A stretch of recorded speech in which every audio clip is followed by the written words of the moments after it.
भारी बारिश के बावजूद जारी रही दीपेंद्र हुड्डा की पदयात्रा, भाजपा पर दागे तीखे सवाल। पूरे हरियाणा में दीपेंद्र हुड्डा को मिल रहा है भारी जन समर्थन। जन सैलाब से बढ़ी बीजेपी की मुश्किलें। हरियाणा में विधानसभा चुनाव की तैयारियां शुरू हो चुकी हैं। सभी राजनीतिक दलों ने विधानसभा चुनाव के लिए कमर कस ली है। कांग्रेस पार्टी की ओर से रोहतक लोकसभा से सांसद दीपेंद्र सिंह हुड्डा ने हरियाणा मांगे हिसाब अभियान के तहत बीजेपी से 10 साल के शासनकाल में हरियाणा को महंगाई, बेरोजगारी, अपराध और भ्रष्टाचार में देश में नंबर 1 बनाने पर सवाल पूछे हैं।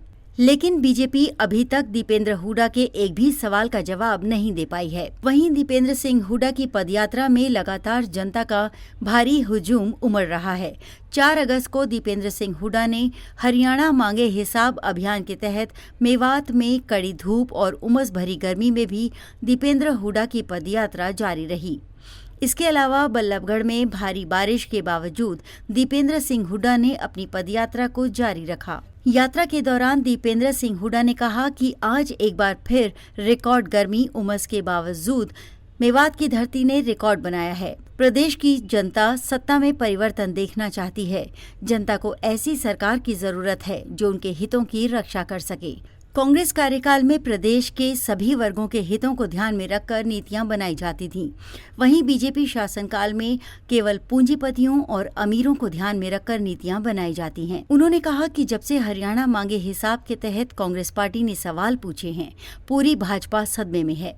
उसके बड़े नेता दिल्ली से चंडीगढ़ की दौड़ लगा रहे हैं, लेकिन हिसाब नहीं दे रहे।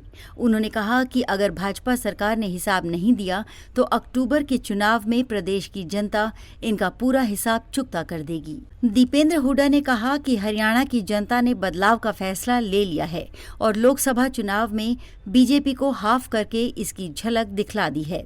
अब विधानसभा चुनाव में जब तक भाजपा को सत्ता से बाहर नहीं कर देते, हम चैन से नहीं बैठेंगे। ब्यूरो रिपोर्ट, बिंदास, हरियाणा।